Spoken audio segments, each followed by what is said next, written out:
She erased the footage on a Thursday afternoon while I was at the credit union, and she was very careful about it. She climbed onto a step stool at 62 years old, popped the little SD card out of the nursery camera, and wiped every clip it had ever recorded. She put the card back in its slot facing the exact right way, tucked the stool back where it belonged, and went downstairs to finish her crossword like she'd spent the afternoon doing nothing more sinister than dusting. She thought that was the end of it. She didn't know there was a second copy, sitting in a cloud account under an email address she'd never once heard me say out loud. And she didn't know that 11 days earlier, at 12:40 in the morning, that same camera had already recorded the thing that would end her. My name is Athena Wheeler. I was 30 years old the night my mother-in-law slapped me hard enough to knock my newborn daughter out of my arms. My daughter's name is Nora. She was screaming through a fever that night, and the last thing Lorraine said before her hand came down was, "Shut her up or get out of my house." I want to tell you about the slap. I will. But the slap isn't actually where this story lives. This story lives in a shoebox above a dryer, in a locked door with a missing key, in an itemized bill for a mother's own silence, and in a small white camera that a frightened, exhausted woman installed for what she thought was a completely different reason. Lorraine erased what she could see. She never once thought to ask what she couldn't. Welcome back to Calm Drama Stories, where women share the moments that changed everything, the betrayals, the breaking points, and the quiet strength it takes to walk through them. If a story like this one speaks to you, drop a comment below and subscribe, because I promise you will not see where the second camera comes in coming. Let me back up to January, because nobody ends up living under a mother-in-law's roof by accident. My husband Caleb lost his fabrication job 2 weeks after we found out I was pregnant. He landed a pipeline welding contract fast, good money, terrible math. 3 weeks away, 1 week home a month. I taught second grade on a yearly contract, which meant my maternity leave paid exactly nothing. We sat at our kitchen table with a calculator and 2 cups of cold coffee and did the arithmetic our lives already knew. We couldn't keep our apartment and save for a deposit at the same time. Lorraine's house in Dayton had 4 bedrooms and 1 occupant. Caleb's mother had been widowed 8 years, and she offered before we even asked. Family helps family, she said. The plan was simple: 6 months under her roof, $4,000 in the moving fund by fall, then a rental with a little yard close to my school. I want to be honest about one more thing, because it matters later. My own mother died when I was 12. My dad drove long-haul freight and raised me on truck stop pancakes and common sense, and he's gone now too. So when Caleb carried our boxes up Lorraine's porch steps, part of me was carrying something heavier, a hope I'd never said out loud. I wanted a mother again. I wanted Sunday dinners, and somebody to call when the baby wouldn't latch. I wanted Lorraine to be something she never once offered to be. She met us at the door in a pressed blouse, smelling of lemon polish, and she hugged me.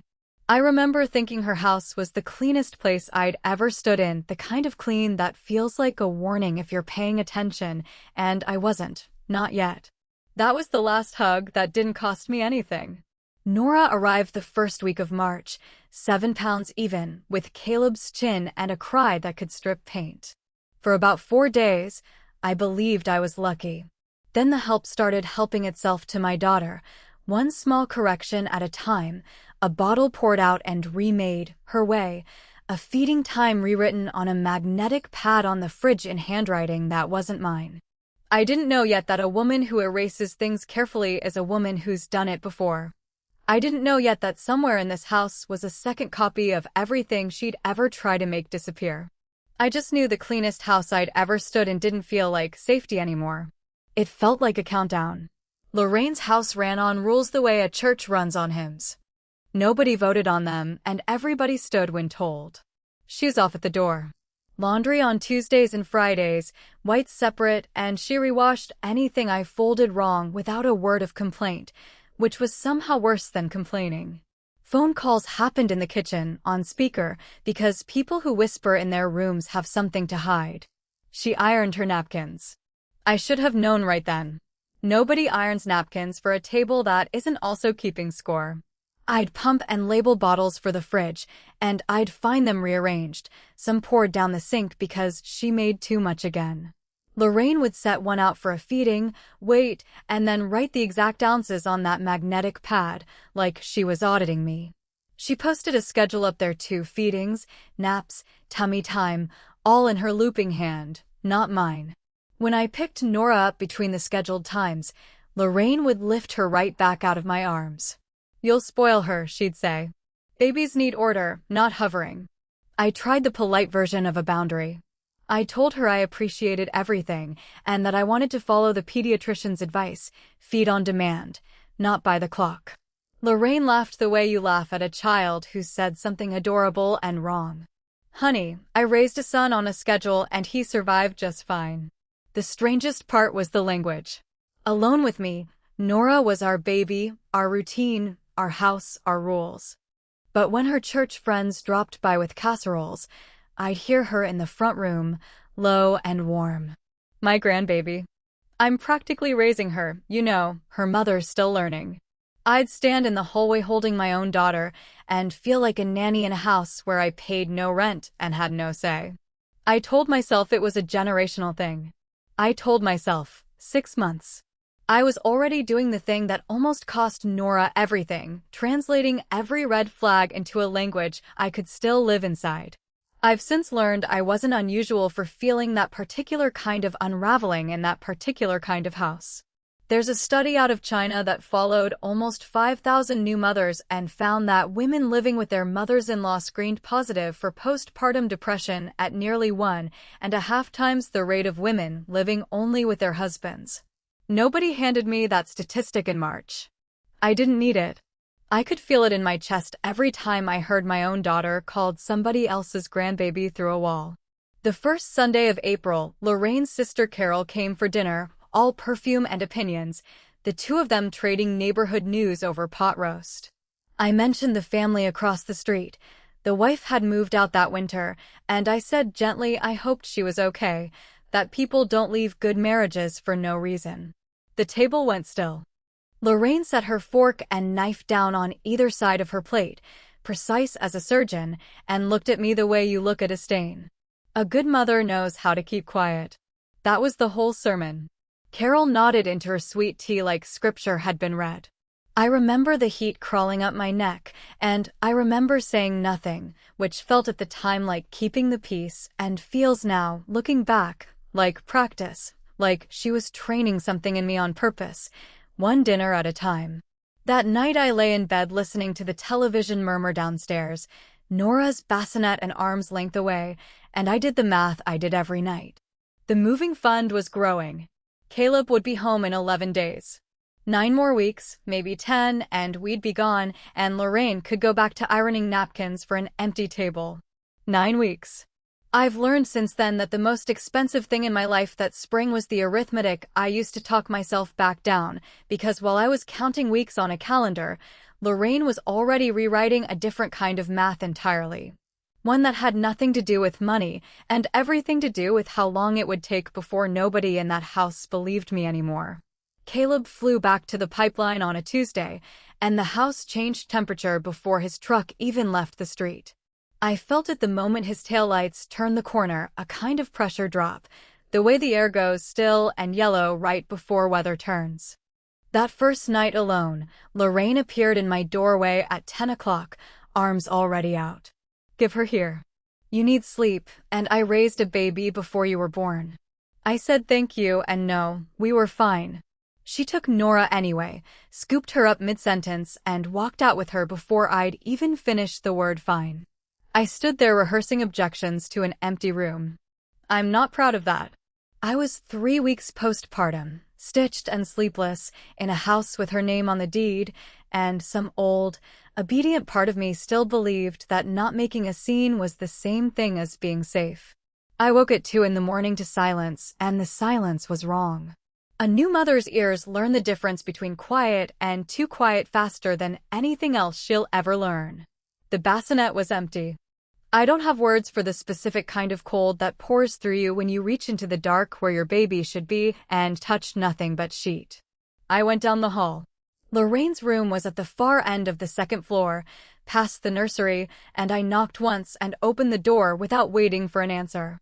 She was sitting in her armchair with Nora swaddled tight on the bed beside her, and she looked at me like I'd tracked mud across her carpet. "You'd think a mother would be grateful for a full night's sleep," she said. "Ungrateful is an ugly color on you, Athena." I took my daughter back, and my hands were shaking, which Lorraine noted out loud, like it was a data point she was collecting for later. For the record, and I mean that literally, because I started keeping records after that night, I called Caleb from the backyard the next morning. I kept my voice level and told him exactly what had happened. There was a pause, machinery grinding somewhere behind him on the line, and then the sentence I'd hear 100 times before June. "That's just Mom." She raised me fine. Here's the detail I couldn't stop turning over, though. That morning, Nora slept until almost noon, deep and still, longer than she ever had. When I said it seemed unusual, Lorraine smiled over her coffee. She finally learned to settle. I didn't know yet what settling had cost her. I only knew that somewhere underneath my own exhaustion, a very quiet alarm had started going off, the kind you can't quite justify reporting to anyone, because on paper, nothing had happened. A baby had slept. A grandmother had helped. That's the whole trick of a house like Lorraine's. Everything that happens in it can be explained away in a single reasonable sentence. And it's only when you stack 20 of those reasonable sentences on top of each other that you can see the shape of what they're actually building. I started stacking them that week, whether I meant to or not. I started noticing which nights she volunteered to take Nora and which nights she didn't. I started noticing that she never once offered to take her when I was standing right there watching.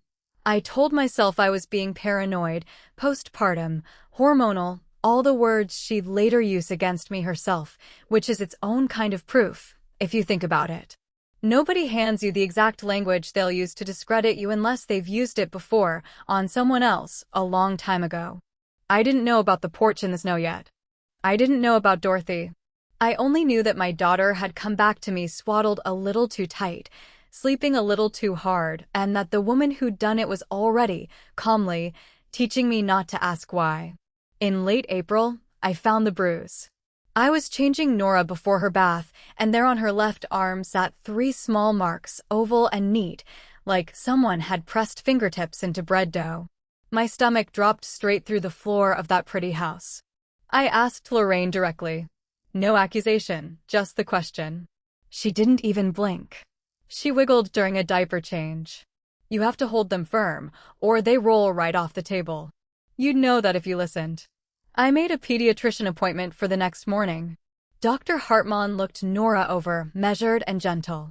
"Bruises on a baby this young are worth watching," he said. "Could be handling. Could be nothing. Keep an eye." I heard the sentence he didn't finish. Keep an eye on whom? I took photos on my phone with the date stamped in the corner, because some animal part of me had already stopped believing this was going to stay small.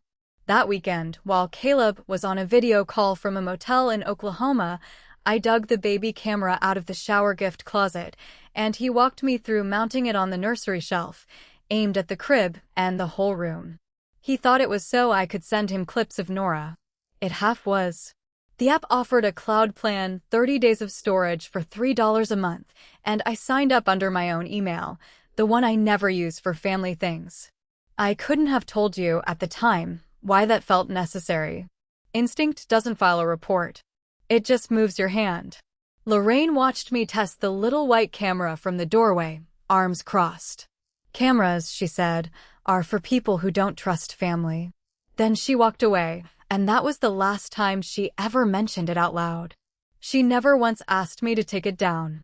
I should have wondered a lot harder about why a woman who objected to everything had nothing further to say about a camera pointed directly at her.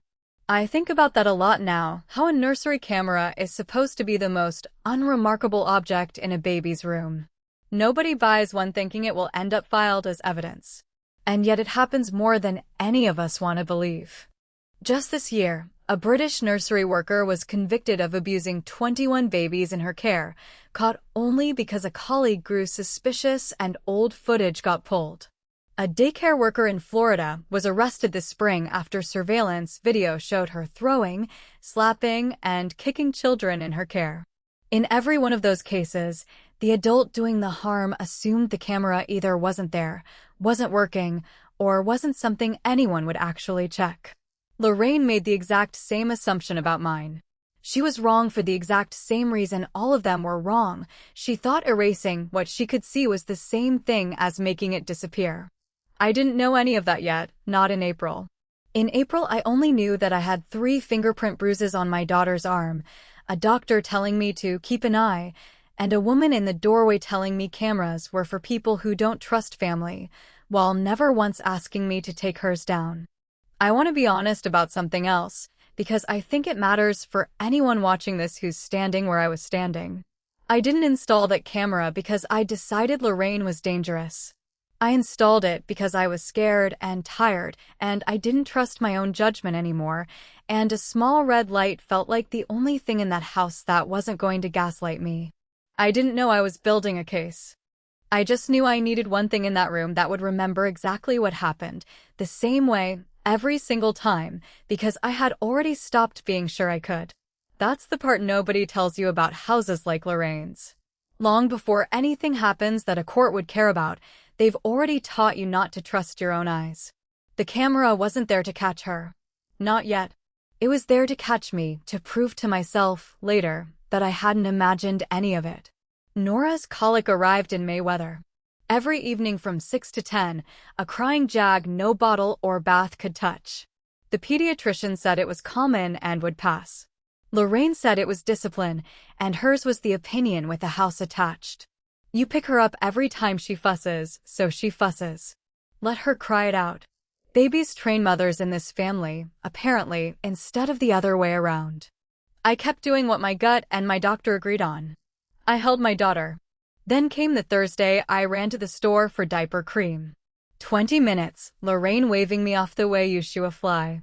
I came back in through the kitchen and heard Nora screaming upstairs, a raw, hoarse scream, the kind that's been going a while. Lorraine sat in the front room with the television on, hands folded, perfectly calm.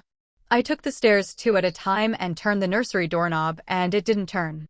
Locked from the hallway side, with the little brass key that lived in the door. I got it open and scooped Nora up. Her whole face was slick and purple, her sleeper soaked through with sweat. I stood there shaking while she hiccuped herself quiet against my neck. Downstairs, Lorraine didn't even look away from her program. 10 minutes won't kill her. You're making her weak. I said, as evenly as I could manage, that no door in that house would ever be locked on my daughter again.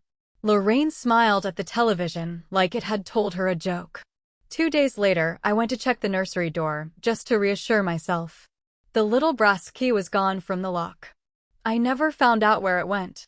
I want to slow down on that missing key for a second, because it's the moment I stopped being able to explain her away as old-fashioned, or strict, or from a different generation. A woman who locks a screaming infant in a room is making a choice about who gets to hear that sound, and who doesn't. A woman who then removes the key entirely, after being told, out loud, that the door would never be locked again, isn't responding to criticism. She's removing the evidence that a boundary was ever set in the first place. If there's no key, there's no lock she can be accused of using. There's just a door that happened to stick that one time, and a daughter-in-law who's clearly exhausted and imagining things. I didn't have a name for that pattern yet. I do now. It's the same instinct that would later climb a step stool to wipe a memory card clean, take away the thing that could be checked, before anyone thinks to check it. Lorraine wasn't reacting in the moment I stood in that hallway.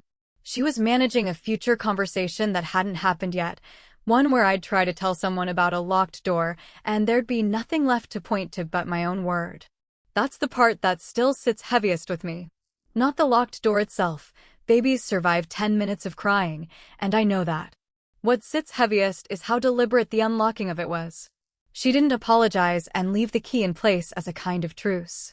She took the one small piece of hardware that proved the door could be locked at all, and made it vanish, the same week I'd finally used my voice to draw a line. I remember standing in that hallway with the empty keyhole in front of me and understanding, for the first time, that I wasn't dealing with someone who lost her temper. I was dealing with someone who covered her tracks. Upstairs, the camera on the shelf kept its red light steady, the way it always did, pointed at a crib and a door that no longer had a key. It couldn't stop what had already happened. But it was quietly doing the one thing Lorraine hadn't planned for, remembering it exactly, whether she liked it or not. I found the photograph on laundry day, which in Lorraine's house was normally a supervised activity, except that afternoon she'd gone to her church circle. On the high shelf above the dryer sat a shoebox of pictures, the lid loose, and I only meant to square it before it fell.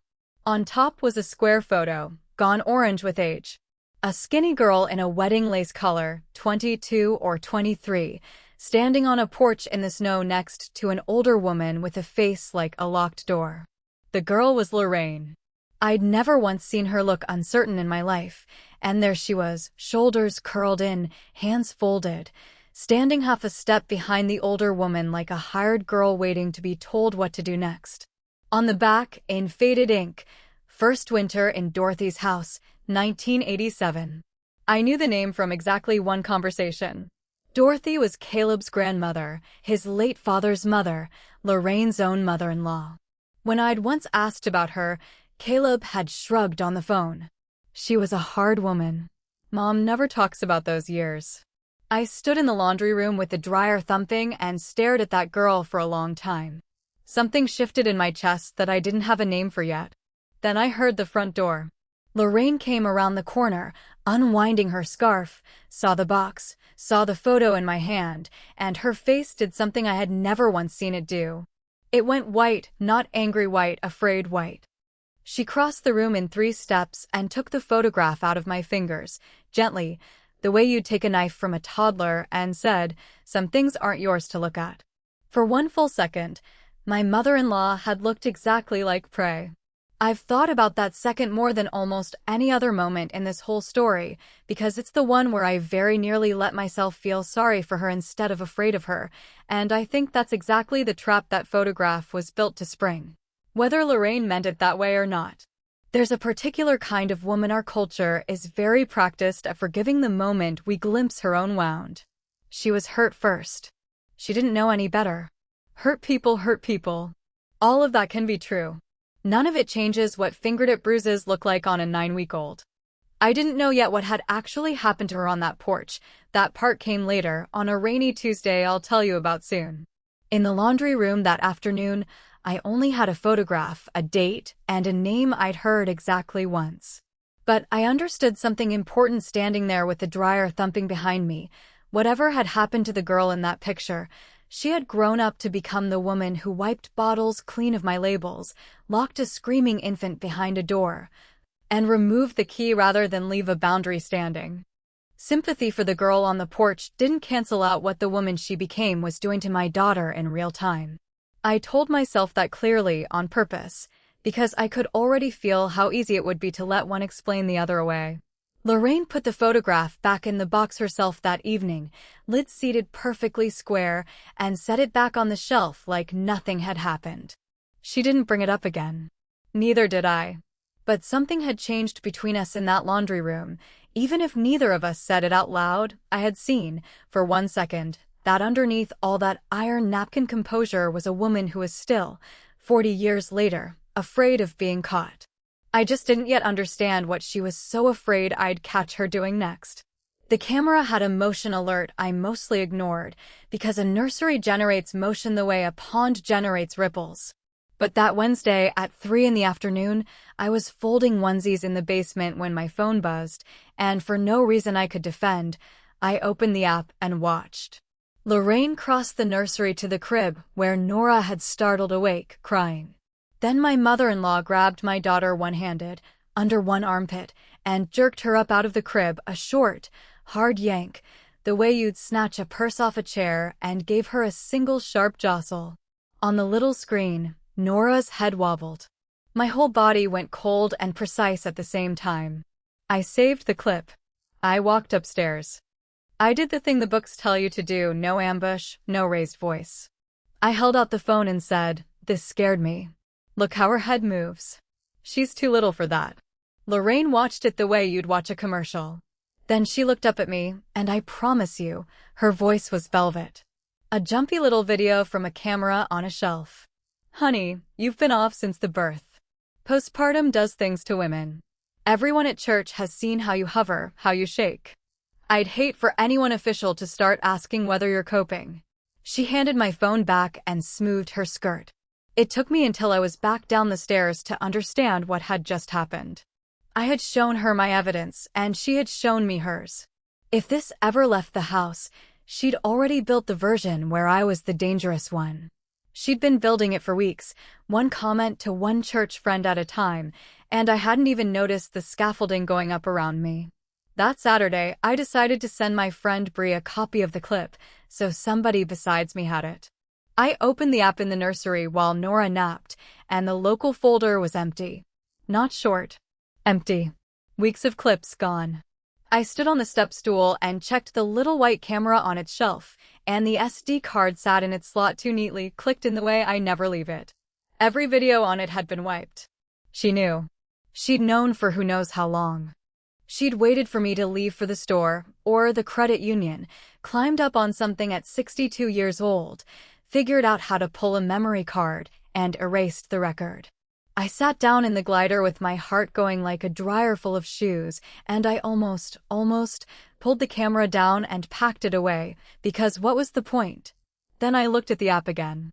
Bottom of the screen, small gray letters I'd stopped seeing months ago. Cloud backup active. 30 days. $2.99 per month. Billed to an email address Lorraine had never once heard me say out loud. She had erased the card. The card was a decoy neither of us had meant to set. Everything that camera saw went up and out of that house every single day, to a place her keys and her bleach and her beautiful handwriting couldn't reach. I sat very still for a long time. Then I did the hardest strategic thing I have ever done as a mother, harder, in its own quiet way, than anything that came after. I put the step stool away. I left the camera exactly where it was, red light steady, aimed at my daughter's crib. And I let my mother-in-law go right on believing she had won that round. Let it record, I thought. Lord, let it record. I only ever saw Lorraine come apart once, and it wasn't at me.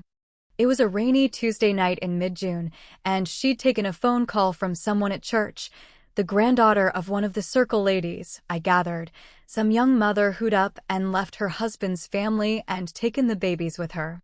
Lorraine hung up and sat at the kitchen table with a juice glass of sherry, which I had never once seen her drink, and stared at the window like it owed her something. I was warming a bottle. I could have left.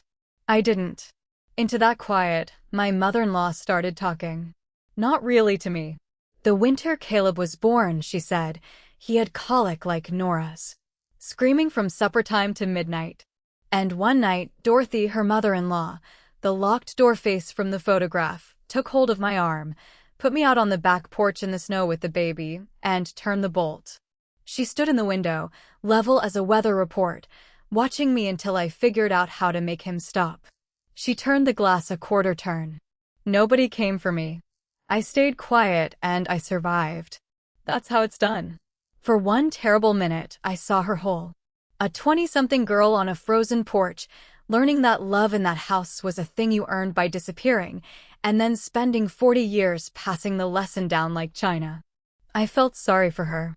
I need you to know that I felt sorry for her because of what I have to tell you next. The following morning, she took the bottle I'd made, poured it out, remade it her way, and weighed it on the kitchen scale. The girl on the porch was gone. The woman Dorothy built remained.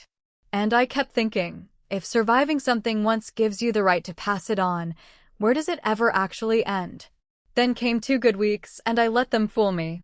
Lorraine softened the way weather softens, no apology, just less of her.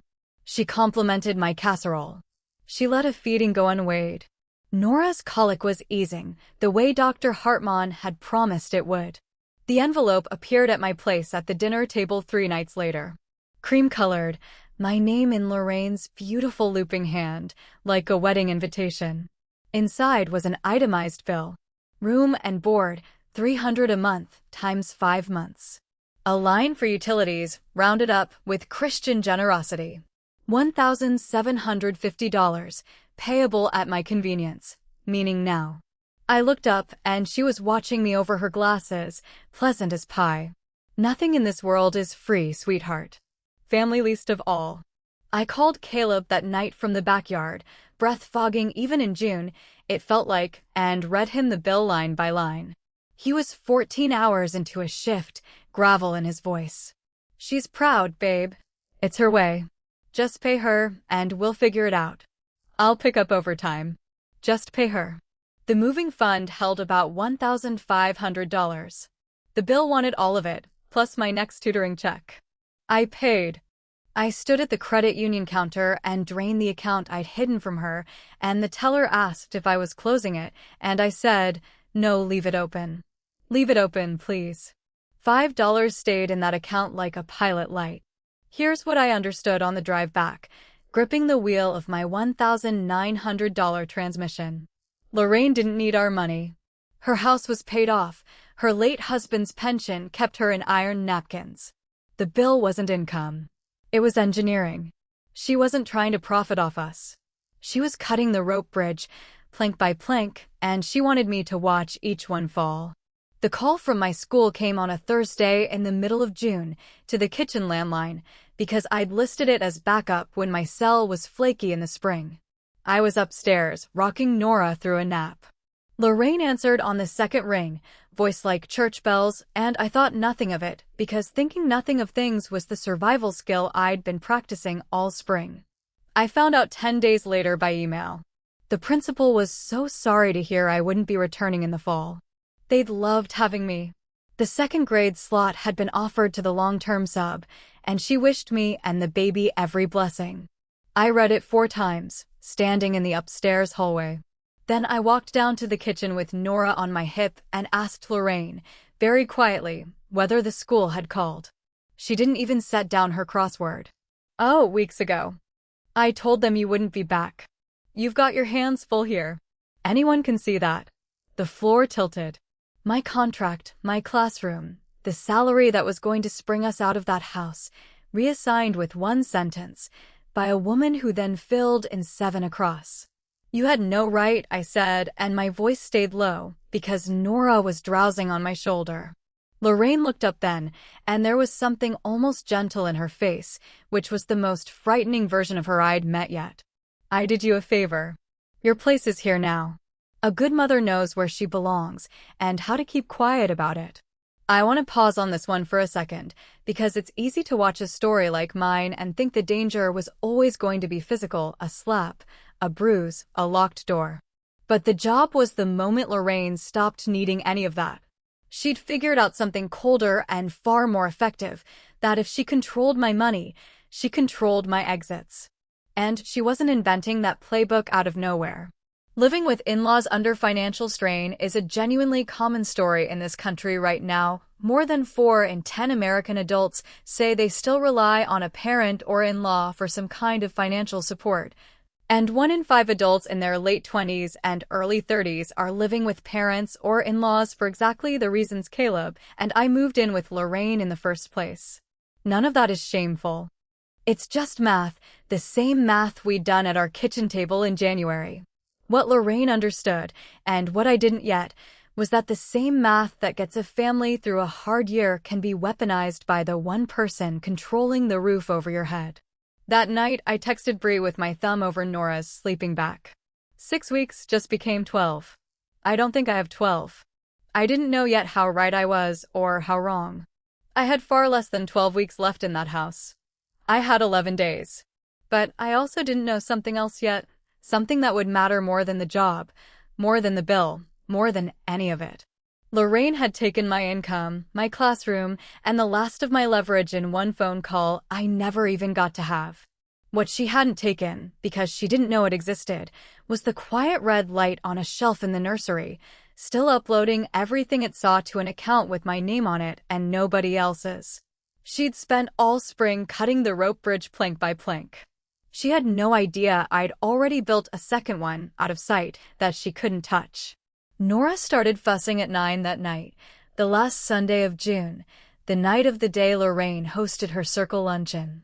That date is carved into me. Nora was nearly 4 months old, running warm and miserable, gnawing at her fist.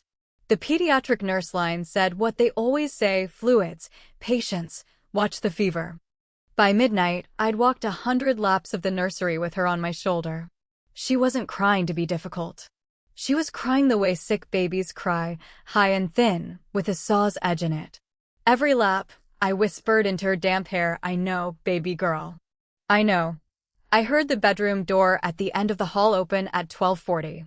I know the exact time because of what the camera would remember for me. Footsteps came down the hallway fast, and the nursery door swung so hard the knob cracked the wall. Lorraine stood in the doorway in her housecoat, hair in rollers, and there was nothing composed left on her face at all. "Shut her up," she said, "or get out of my house." I started to say, "She's sick, she's a baby, she can't," and Lorraine crossed the room and slapped me across the face with everything her arm had.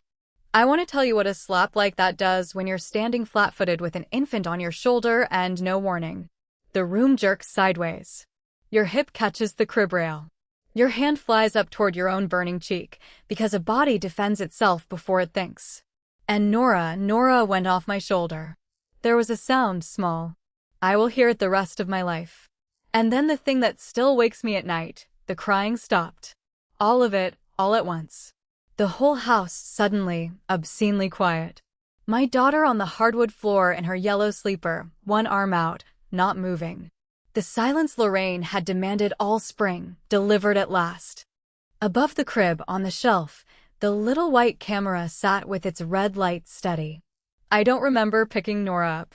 I remember the stairs, my keys, and Lorraine's voice behind me, flat and even again, already rebuilding the world. Babies bounce. Don't you dare make this into something. Miami Valley Hospital is 15 minutes from Lorraine's front door, and I made the drive in 11, flashers on, one hand on Nora's chest at every red light, feeling for the rise and fall. She was breathing. Her eyes fluttered open once in the driveway, then went glassy again. Somewhere on Route 48, she made a sound, thin and wrong, and I said out loud to my empty car, to my own mother, dead 18 years, "Help me." One more thing happened in that driveway.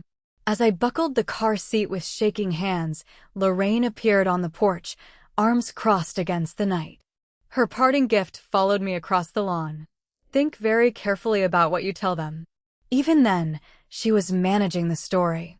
The emergency entrance took my daughter out of my arms and turned into motion, a trauma bay, a swarm of scrubs, a doctor with silver glasses saying words like CT and neuro and precautionary, while a nurse peeled Nora's yellow sleeper away with scissors.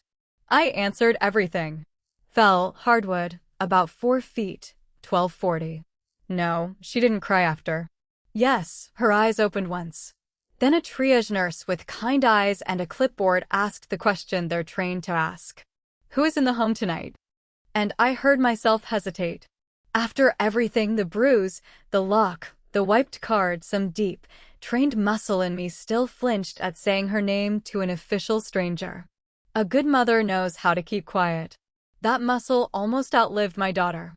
"My mother-in-law," I said. My mother-in-law hit me while I was holding her. They let me back to the pediatric bay a little before 3 in the morning, and the doctor who came to find me introduced herself as Dr. Reyes. She had the tired, careful face of someone who has delivered every kind of sentence there is, and she started with the one from the title of my nightmares. "Your daughter is all ready," and I swear the room dropped out from under me before she finished. "Stable. She's breathing on her own. She's responsive to touch, and she is a fighter.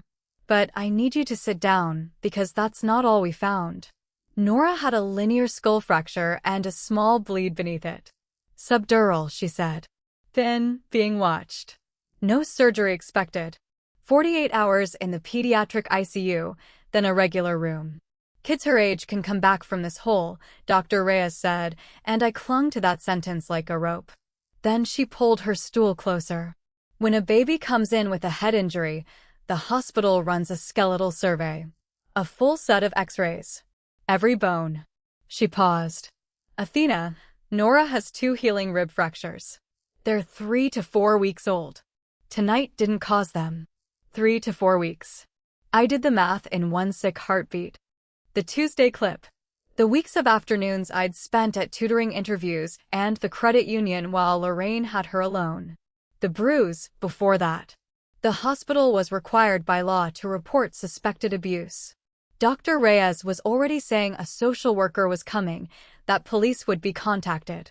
I looked at my daughter, wired and taped and tiny in a crib with rails like a cage, and the trained muscle in me finally tore clean through. I took out my phone and called the police myself. When the dispatcher asked what I was reporting, I said her name loudly twice. Lorraine arrived at the hospital at 9 the next morning in her lavender church suit, carrying a teddy bear, trembling in a way I had never once seen her tremble. I watched through the glass as my mother-in-law performed grief for the detective in the hallway, Detective Dana Coleman, Crimes Against Children Unit, a gray-haired woman with a voice like a closed ledger. Lorraine got to her first. I couldn't hear it all, but I heard enough. Hasn't been right since the birth. Cries at all hours. You can ask anyone at my church. I found bruises once and worried sick. She dropped the baby. She was exhausted. She was shaking. I saw it myself. And now she's telling people it was me. She wept at exactly the right moments and stopped at exactly the right moments. Some part of me, standing in that plastic hospital chair, almost admired the machinery of it. She had told me weeks ago she'd hate for anyone official to start asking questions. She'd been drafting this version of me for months, planting it at church, rehearsing it, and I had handed her the stage without knowing it. I think about that detective's face a lot because it's easy to assume systems like this always fail mothers like me. They don't always. But they don't always help, either, and that gap is exactly where women get lost. Nationally, infants under a year old have the highest rate of confirmed maltreatment of any age group, and they account for nearly half of all child abuse fatalities in this country. Babies can't tell a caseworker who hurt them. They can't correct the record when someone like Lorraine gets there first with a teddy bear and a trembling voice. The only thing standing between my daughter and Lorraine's version of events was going to be evidence that couldn't cry in a hallway and couldn't perform anything at all. By noon, there was a caseworker with a laminated badge, explaining gently that while the investigation was open, there would be a safety plan. Under that plan, I could not be alone with my own daughter. Supervised contact only. I had been awake for 30 hours. I had a bruise coming up on my cheekbone in the shape of Lorraine's hand. And I was the one who couldn't be alone with Nora. Before she left, Detective Coleman studied me for a long moment. "Mrs. Wheeler," she said, "is there anything in that house that would show us what happened last night?" The red light. Standing in that hallway, I saw it again, the little white camera on the nursery shelf, steady through everything. And I had to grip the wall, because the SD card was wiped, and Lorraine thought that was the end of it. Lorraine did not know about the cloud. That night, at Bree's kitchen table, I logged into the account under the email my mother-in-law had never once heard of. 30 days of storage. 87 motion clips. We started at the oldest and worked forward, and Bree held my hand on the table the way a nurse holds the hand of someone getting bad news slowly. The crib jerk I'd already seen. Then a Tuesday afternoon, 3 weeks back, the week Dr. Reyes's x-rays would later point to Lorraine lifting Nora squalling, and Lorraine squeezing her against her chest and giving her one violent shake, then another. Hissing something the microphone caught the edges of. "Hush, hush. In this house, we hush." I made it to Bree's bathroom before I was sick. Then I washed my face and came back and watched every remaining clip to the end, including the one from 12:40 the night before, the doorway, the house goat, the rollers, the swing of her arm, my hip hitting the rail, the sound. It showed everything.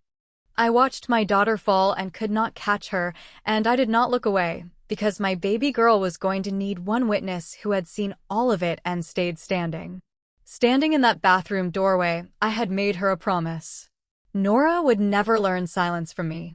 Bree knew a family attorney named Renata Voss, who had spent 6 years working child welfare cases before going private, and Renata took my call at 7 the next morning and gave me instructions that probably saved everything. Do not post anything online. Do not send clips to relatives to prove your side. Do not clip, trim, or edit. Export everything untouched and put it in the detective's hands yourself that day, with the account login, so they could verify the source. Juries trust footage with a paper trail, she said. Families on Facebook destroy cases. So at 10 that morning, I sat across a metal table from Detective Coleman with a portable drive between us and a printed receipt for chain of custody, and I said the sentence I had been circling my whole married life. I was raised to keep family business in the house. I'm done with that. All of it's here. Coleman played the clip from 12:40. Her face didn't move. She played it again. Then she sat back and looked at me with something that wasn't quite warmth, but was close enough to live on. Mrs. Wheeler, I want to tell you something interesting. In her statement yesterday, your mother-in-law told us the nursery camera hasn't worked in months. Broken, she said. She was very confident about that. Coleman closed the laptop and stood. I find confidence like that useful. Don't go far and don't contact her. I drove back to Bruise. I wasn't setting foot in that house again. I slept 4 hours and dreamed of nothing for the first time since March. They arrested Lorraine on a Thursday in the parking lot of First Baptist, 20 minutes after the Women's Circle luncheon let out. I wasn't there. Carol was, and half the congregation, which is the only reason I know that my mother-in-law went quietly, chin high, in her good pearls. People ask me if that felt like winning. It didn't feel like anything so simple. It felt like someone had finally turned the lights on in a house I'd been living in blind. You're grateful, and you're also standing in the wreckage, counting what broke. The footage checked out. The safety plan flipped within days. The caseworker who had supervised me now sat with me and used the phrase non-offending protective parent, a cold name for the warmest sentence I'd ever heard. I could hold my daughter alone again. She had erased one camera very carefully, at exactly the right moment, and thought she'd erased the whole truth along with it. She never once thought to ask whether a small monthly charge on an app might mean there was a second one, somewhere she couldn't reach, quietly remembering everything she'd tried so hard to make disappear. Caleb flew home the day of the arrest. I didn't argue my case. I set Bree's laptop in front of him, opened the folder, and left him with all 87 clips and a pot of coffee. When I came back an hour later, my husband looked 10 years older. He'd seen the Tuesday clip. He'd seen his mother's arm swing, and he'd heard her hiss the gospel of that house into our daughter's ear. Hush, hush. In this house, we hush. And something behind his face had finally, permanently come down. She was my son long before he was your husband, he said quietly, not looking at me. She said that to you. And I told you that you heard wrong. The next morning, he gave the police his own statement about the bruise, the wiped card, all of it. Lorraine made bail with conditions, and then, on a Tuesday in September, her lawyer made everyone an offer. By September, the legal picture had settled into its true shape. Facing her own nursery camera, Lorraine's attorney had signaled she would plead guilty to felony child endangering and assault. The fight left was over the sentence, and the prosecutor told me plainly that what the family said at sentencing would carry weight, which is exactly where the offer came in. It arrived the way poison arrives in families, not from the lawyer to me, but through Carol over coffee. If Caleb and I would tell the prosecutor our family wanted leniency, if I would stand aside and skip the victim impact statement, let it be a tragic household accident with a guilty plea and probation. Then Lorraine would sign the house into a trust for Nora and pay every medical bill. And there were bills. Nora's stay had crossed $40,000 before the follow-up scans, the neurology visits, the therapy evaluations. Carol laid it all out with sugar packets like she was diagramming a play. She's 62, Athena. She'll die in a cell so you can feel righteous. You'd trade your daughter's future for a longer sentence. I looked at Caleb, and Caleb was looking at the table, and my husband, exhausted, grieving the mother he thought he'd had, said barely above a whisper, It would fix everything. And here is the truth I've never said out loud until now. He was almost right. It would fix everything: the debt, the housing, the war inside his family, every single thing except the one thing that had actually broken. Because somewhere, a woman once stood quiet on a frozen porch until she learned to pass it down, and $40,000 was now on the table to teach my daughter the same curriculum. I was the only person left who could tell the difference. I want to be honest about how close I came to taking it. That night, I sat beside Nora's crib. She was home with us at Bruise by then, though we were still back at the hospital every few weeks for follow-ups. I did the arithmetic I'd been doing my whole life, except now the columns had my daughter's future in them.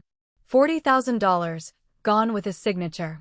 A house in trust, so no landlord could ever put her on a porch in the snow. Against that, a longer sentence for a woman in her 60s, and my chance to say words in a courtroom. Put that way, Carol's math almost worked. Then Renata called with the cost nobody had put on the table yet. The full cloud archive was in discovery now. Both sides get everything. And 30 days of a nursery camera does not only record the villain. It recorded me, 3 in the morning, mid-May, on the floor beside the crib with my knees to my chest, sobbing where nobody could hear me. A Sunday in June, when Nora had screamed for an hour and I'd set her down still screaming and walked into the hallway and stood with my forehead against the wall for 2 full minutes before I came back. If I testified, Renata said, the defense would use those clips at sentencing. Even the mother walked away, they would say. My worst, loneliest, most human minutes, played on a screen for a judge and a gallery full of church ladies. Lorraine's whole life ran on one engine: shame. Who holds it, who carries it, who dies never having set it down. She was betting I was still afraid of mine. Sitting in the dark next to my sleeping daughter, I asked myself the only question that ended up mattering. Was I? The next morning, I put on my interview blazer and sat in the office of the assistant prosecutor, a steady man named Whitfield, with a photo of his own kids facing the visitors' chairs. I told him 3 things. The family's offer was declined. I would be at sentencing. And I would be making a victim impact statement, whatever the defense chose to play, whatever it cost me to stand there while they played it. Whitfield nodded like a man checking the weather. Good. The court should hear from Nora's mother. Telling Caleb was harder because I refused to make it an ultimatum, and it would have been easier as one. I found him in Bree's driveway, staring at nothing. I'm not asking you to pick me over your mother, I said. I'm telling you that Nora is not for sale. Not for a house, not for the bills, not for peace and quiet. There's the family we came from, and the family we're making, and you need to decide which one you can live inside. He was quiet for a long time. Then he said the first fully grown-up sentence of his life. I already gave my statement. I'm not taking it back. That's not a fairy tale ending to a marriage. We had years of work ahead of us and no guarantee. But it was true, and by then, true was the only currency I accepted. That night Carol sent me one last message, and I've kept it because it says everything about the world I was up against. Half that church is writing letters for her. Nobody is writing one for you. Sentencing was set for a gray morning in the middle of October, in a Montgomery County courtroom with dark wood rails and lights that hummed. The left side of the gallery filled early, the church circle in autumn cardigans, Carol at the center aisle where the judge could see her, a rustle of peppermints and disapproval. On the right side sat Bree, in scrubs, because she'd worked the night shift, and Renata, and 2 empty seats where my parents would have been. Caleb wasn't in the gallery at all. As a witness for the prosecution, he waited in the hallway, and I made myself promise not to keep turning around to check the door. Lorraine sat at the defense table in a soft gray cardigan and her pearls, hands folded, looking small and neat and grandmotherly, a performance so complete that for one dizzy second I doubted my own year. Her attorney did exactly what Renata had warned me he would. Arguing for probation, he spoke of a devoted grandmother, a household under strain, an exhausted young mother. Then he played the clip of me in the June hallway, forehead to the wall, my daughter crying behind me in her crib. Even the mother, Your Honor, had moments where she walked away. Someone on the left side of the gallery made a soft sound of agreement, and I felt the old heat crawl up my neck, the same heat as that Sunday dinner in April, the heat that had always meant swallow it, keep the peace, keep quiet. Then the clerk said the words. The court will now hear from the child's mother. I stood up. I had written 2 pages. I left them on the seat. I walked to the podium slower than I needed to, because Renata had told me the room belongs to whoever refuses to rush. I put my hands flat on the wood so they'd have a job, and I looked at the judge, and started with the thing everyone expected me to hide. Your Honor, the defense showed you a video of me leaving my daughter crying in her crib while I stood in a hallway. I'm not here to tell you I was a perfect mother. I stood in that hallway because I hadn't slept in 2 days and I didn't trust my own hands. So I put my baby down somewhere safe and I stepped away to breathe. That is what the end of a mother's rope looks like. It is not what a fractured skull looks like. There is a difference between a woman who walks away to keep her child safe and a hand that comes down like a verdict. This court has watched both on the same camera. I didn't look at Lorraine yet. I told them about the bottles weighed like contraband, the schedule and handwriting that wasn't mine, the brass key that disappeared, the bruise the size of fingertips, the ribs that healed in secret while I was out begging for tutoring work. I used no adjectives about her. I described her hands. And then I told them about the photograph. I found a picture in a shoebox above the dryer. A girl of 23, standing in the snow next to her mother-in-law, in 1987. Years later, somebody locked that same girl out on a back porch in the snow with a screaming baby and stood in the window watching until she figured out how to make him quiet. Nobody came for her. I believe that girl is in this room. And I believe she was taught the same sentence she spent this spring teaching me, that a good mother knows how to keep quiet. The courtroom had gone very still. On the left side, the cardigans had stopped rustling. I turned then and looked at my mother-in-law for the first time, and her face was white the way it had been in the laundry room, because she alone knew exactly which door I had just opened. They were wrong, Lorraine. A good mother knows exactly when to stop. I turned back to the bench. Whatever this family has been handing down, mother-in-law to mother, hands to hands, it ends with my daughter. She will not inherit it. That is the only inheritance decision I will ever make for her. And I'm making it here, out loud, where nobody can call it an accident. I sat down. There was no applause. Courtrooms don't do applause, and I wasn't there for it.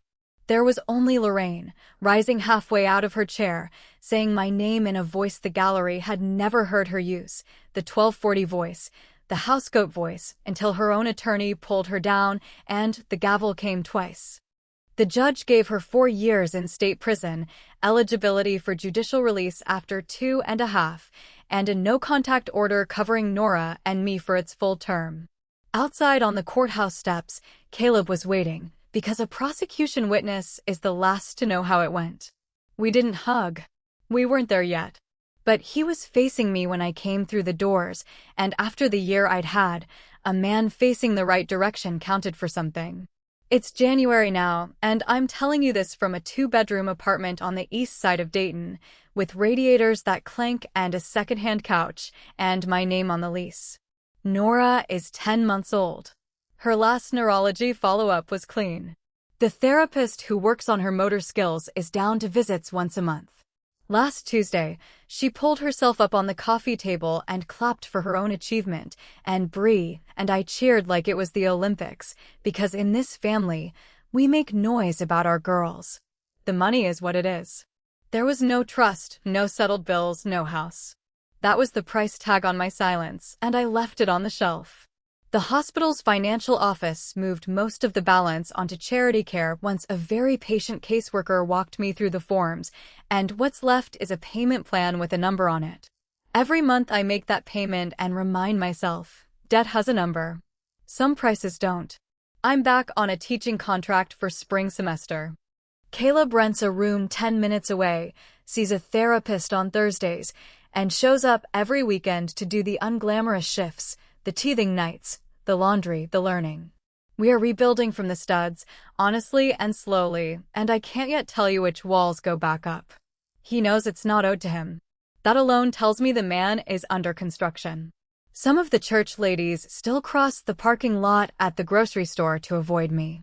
Carol has never called, and I've stopped setting a place for that hope. A letter came in November from the women's facility, Lorraine's looping hand on the envelope. I didn't burn it, and I didn't open it. It sits in a box on the top shelf of my closet. Maybe someday, when Nora is grown and asks her own questions, we'll open it together. Not every door has to be opened. Knowing where the door is enough. Last night, Nora woke at midnight, teething again, howling like a tiny siren. I want you to understand what happened next, because it's the whole reason I told you this story. Nothing happened next. No footsteps in the hallway. No fist of dread under my ribs. I got up, in my own apartment, in my own quiet, and I picked up my loud, furious, magnificent daughter, and I walked her past the radiator and the second-hand couch, and I told her the one-house rule we have. Cry as loud as you need to, baby girl. In this house, we make noise. Here's what I know now, and what I tell any woman standing in a spotless house that isn't hers. Quiet is not the same as safe. And any love that sends you a bill for your silence was never love at all. It was rent. I want to leave you with one more thing before I go, because it's the kind of statistic that used to just be a number to me, and isn't anymore. Infants under 1 year old are the most vulnerable age group there is when it comes to abuse in this country, the highest injury rate of any age, and nearly half of every child abuse death. They can't tell anyone who hurt them. They can't correct the record. If something in your gut has been quietly building a case the way mine did, on that camera, in that house, please don't talk yourself back down the way I almost did. 9 weeks, 6 weeks, 12 weeks, I kept doing the arithmetic instead of trusting the feeling underneath it. Don't wait for the math to run out. That's my story. 1 slap, 87 clips, and a little white camera nobody thought to fear. If this reminded you to trust your gut about someone in your own family, take that as a sign, and act on it today. If you know a young mother who needs to hear this, share it with her. Drop a comment, hit subscribe, and I'll see you in the next one.